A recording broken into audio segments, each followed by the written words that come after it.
Hello friends, welcome to my channel. Today మనం 8th November 2025కి సంబంధించిన important current అఫైర్స్ని ఈ వీడియోలో డిస్కస్ చేద్దాము. మా ఛానల్ని కనుక ఫస్ట్ టైం చూస్తున్న వాళ్ళు ఉంటే వీడియోని లైక్ చేసి ఛానల్ని సబ్స్క్రైబ్ చేసుకోండి. వీడియో కింద డిస్క్రిప్షన్లో టెలిగ్రామ్ ఛానల్ లింక్ ఉంటుంది, అందులో కూడా జాయిన్ అవ్వండి. Daily important current affairs provide చేయడం జరుగుతుంది. టుడే ఫస్ట్ టాపిక్ చూసినట్లయితే బాలలకు సోషల్ మీడియా వాడకం నిషేధం. బాలలకు సోషల్ మీడియా వాడకాన్ని నిషేధించింది ఒక దేశం. 15 సంవత్సరాలు అంతకన్నా తక్కువ వయసున్న వారు సోషల్ మీడియా వాడకాన్ని డెన్మార్క్ ప్రభుత్వం నిషేధించింది. సోషల్ మీడియా వాడకానికి వయోపరిమితిని విధించడంతో పాటు 13 సంవత్సరాల వయసుకు చేరుకున్న పిల్లలు ఆ సోషల్ మీడియాను వాడేందుకు అనుమతినిచ్చే వెసులుబాటును తల్లిదండ్రులకు కల్పించింది. టీనేజీకి చెందిన వారితో పాటు అంతకన్నా తక్కువ వయసున్న పిల్లలు సోషల్ మీడియా వ్యసనం బారిన పడకుండా నిరోధించేందుకు ఈ నిర్ణయం తీసుకున్నట్లు అధికారులు తెలపడం జరిగింది.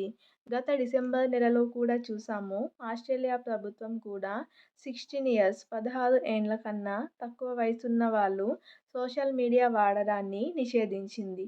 ఇప్పుడు డెన్మార్క్ ప్రభుత్వం కూడా 15 సంవత్సరాల కంటే తక్కువ వయసున్న పిల్లలు సోషల్ మీడియా వాడకాన్ని నిషేధిస్తూ న్యూస్లోకి వచ్చింది. అలాగే నెక్స్ట్ టాపిక్ దుర్భర దారిద్ర్యాన్ని అంటే కడు పేదరికాన్ని జయించిన తొలి రాష్ట్రంగా కేరళ చరిత్ర సృష్టించింది. అత్యంత దారిద్ర్యంని జయించిన రాష్ట్రంగా కేరళ నిలిచింది.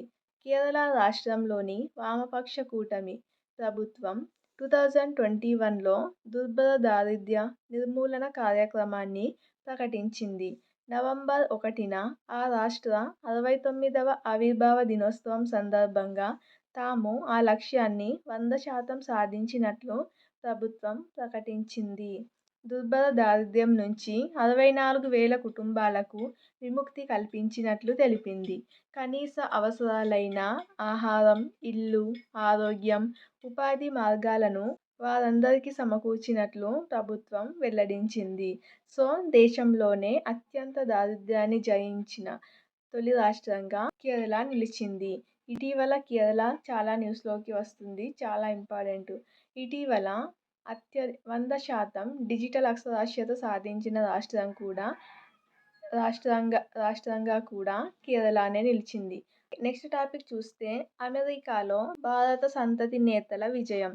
అమెరికా ఎన్నికల్లో న్యూయార్క్ నగరంతో పాటు పలుచోట్ల భారత సంతతి నేతలు విజయం సాధించి చరిత్ర సృష్టించారు. భారత సంతతికి చెందిన జోహరన్ మమ్దాని న్యూయార్క్ మేయర్గా ఎన్నికవ్వగా, ఆయనతో పాటు వర్జీనియా లెఫ్టినెంట్ గవర్నర్గా భారత్లో జన్మించి అమెరికాలో స్థిరపడ్డ గజాలా హాష్మి విజయం సాధించారు. సిన్సినాటి మేయర్గా భారత సంతతికి చెందిన ఆఫ్తాబ్ పురేవాల్ రెండోసారి ఎన్నికవ్వడం జరిగింది. అమెరికాలో భారత సంతతి నేతలు విజయం సాధించడం జరిగింది. అలాగే నెక్స్ట్ టాపిక్ చూద్దాం. చైనా అమ్ముల పొదిలోకి 3వ విమాన వాహక నౌక. ఫూజియాన్ పేరుతో తన 3వ విమాన వాహక నౌకను చైనా లాంఛనంగా నేవీలోకి చేర్చింది.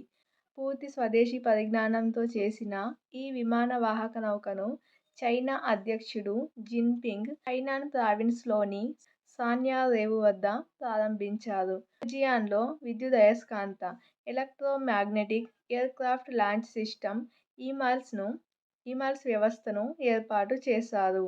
విమాన వాహక నౌక డెక్ నుంచి యుద్ధ విమానాలను సాఫీగా నింగిలోకి పంపడానికి ఇది ఉపయోగపడుతుంది. ఇలాంటి వ్యవస్థ అమెరికాకు చెందిన aircraft carrier USS Gerald R ఫోర్డ్లో మాత్రమే ఉంది. దాదాపు 50 విమానాలను మోసుకెళ్లే సామర్థ్యం కలదు. దీని యొక్క పొడవు 316 మీటర్లు, వెయిట్ 80,000 టన్నులు. అలాగే నెక్స్ట్ టాపిక్ చూస్తే 6 గంటల్లో జీవ ఎరువుల తయారీ. ఆధునిక సాంకేతికతతో దేశంలోనే తొలిసారిగా కేవలం 6 గంటల్లోనే వివిధ జీవ పదార్థాల బయోవేస్ట్ను పోషకాలు అధికంగా ఉండే ఎరువుగా, బయో ఫెర్టిలైజర్గా మార్చే భారీ పరిశ్రమ హైదరాబాద్లోని జయశంకర్ తెలంగాణ వ్యవసాయ విశ్వవిద్యాలయంలో ఏర్పాటు కానుంది. వియత్నాంకు చెందిన ప్రసిద్ధ జీవ ఎరువుల తయారీ సంస్థ బయోవేతో అగ్రివర్సిటీ ఒప్పందం కుదుర్చుకుంది. మన తెలంగాణలోని హైదరాబాదులో జయశంకర్ తెలంగాణ విశ్వవిద్యాలయంలో కేవలం 6 గంటల్లోనే బయోవేస్ట్ను బయో ఫెర్టిలైజర్గా మార్చే భారీ పరిశ్రమను నెలకొల్పనున్నారు. దీనికోసం వియత్నాంకు చెందిన బయోవే అనే సంస్థతో ఒప్పందం కుదుర్చుకోవడం జరిగింది. అలాగే నెక్స్ట్ టాపిక్ చూస్తే 113 జెట్ ఇంజన్ల కొనుగోలుకు హెచ్ఏఎల్ ఒప్పందం. దేశీయంగా రూపొందించిన తేలికపాటి యుద్ధ విమానం తేజస్ కోసం 113 జెట్ ఇంజన్ల కొనుగోలుకు అమెరికాకు చెందిన జీఈ ఏరోస్పేస్తో హిందుస్థాన్ ఏరోనాటికల్ లిమిటెడ్ హెచ్ఏఎల్ ఒప్పందం కుదుర్చుకుంది. దీని విలువ 8,870 కోట్లు. దీని కింద ఏఎఫ్-404 జీఈ IN-20 శ్రేణి ఇంజన్లను భారత్కు అందిస్తుంది. తేజస్ మార్క్-1 ఏ జెట్లకు వీటిని అమరుస్తారు. స్వదేశంగా రూపొందించిన తేజస్ యుద్ధ విమానాల కోసం జెట్ ఇంజన్ల కొనుగోలుకు హిందుస్థాన్ ఏరోనాటికల్ లిమిటెడ్ జీఈ అనే అమెరికాకు చెందిన సంస్థతో ఒప్పందం కుదుర్చుకుంది. అలాగే నెక్స్ట్ టాపిక్ 2025-26లో వృద్ధి 6.8% పైనే. దేశ ఆర్థిక వృద్ధి ప్రస్తుత ఆర్థిక సంవత్సరం 2025-26లో 6.8% మించే వీలుందని ముఖ్య ఆర్థిక సలహాదారు వి. అనంత నాగేశ్వరన్ తెలిపారు. వస్తు సేవల పన్ను జీఎస్టీ రేటు తగ్గింపు, ఆదాయ పన్ను రాయితీల వినియోగాన్ని ప్రోత్సహించి వృద్ధికి దోహదం చేస్తాయని పేర్కొనడం జరిగింది. ఇది ఫ్రెండ్స్ టుడే 8 నవంబర్ 2025కి సంబంధించిన important current affairs video. Video నచ్చినట్లయితే లైక్ చేసి, ఛానల్ని ఫస్ట్ టైం చూస్తున్నట్లయితే సబ్స్క్రైబ్ చేసుకొని చూడండి. వీడియో కింద డిస్క్రిప్షన్లో టెలిగ్రామ్ ఛానల్ లింక్ ఉంటుంది, అందులో కూడా జాయిన్ అవ్వండి. Thank you.